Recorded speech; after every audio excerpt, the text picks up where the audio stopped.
Le traitement que nous allons présenter consiste à compter le nombre de fournisseurs présents dans la table d'Invendor.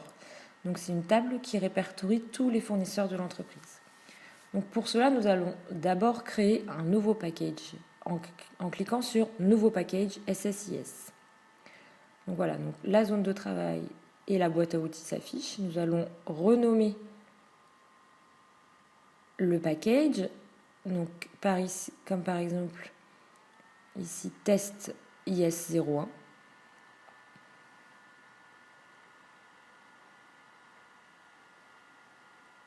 Voilà.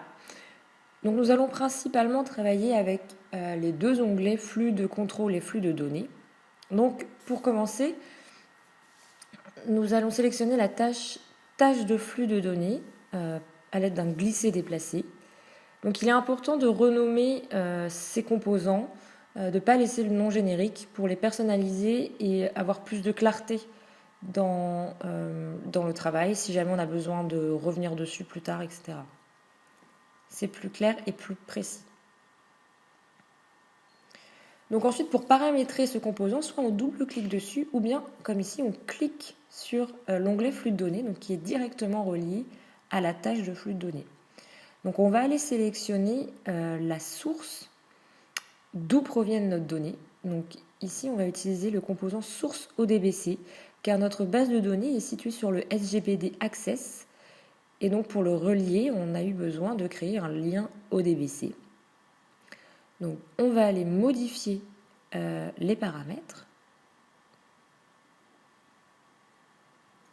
Donc ici, il faut choisir le gestionnaire de connexion ODBC.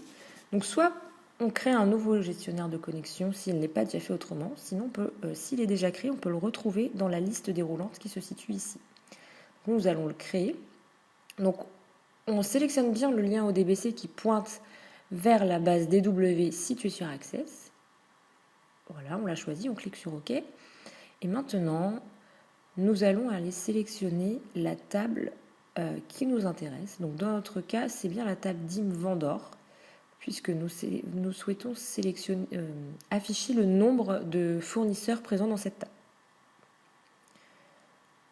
Voilà, donc pour un même souci de clarté, on va aussi renommer ce composant.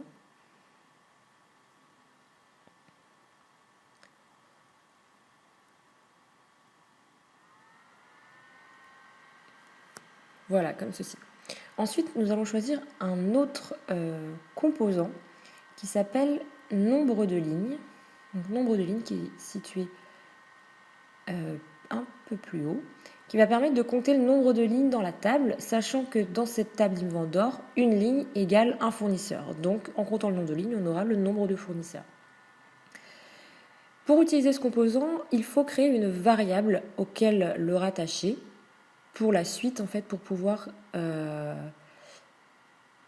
l'utiliser dans le script. Donc en cliquant sur Nouvelle variable, ici, hop, on va la créer, donc on va l'appeler nombre fournisseur.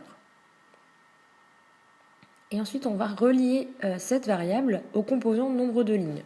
Donc par un double clic, donc ce message en fait indique que les deux composants ne sont pas reliés, mais on va le faire ultérieurement.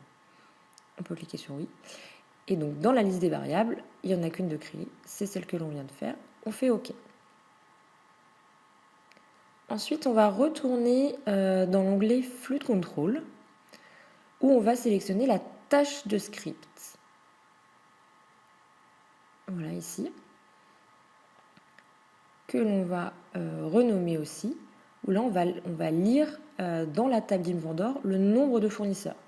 Donc on va relier les deux composants, on va aller paramétrer cette tâche, où là on va dans read only variable, on va aller sélectionner la variable en fait que l'on a créée, qui est en lien avec le composant nombre de lignes.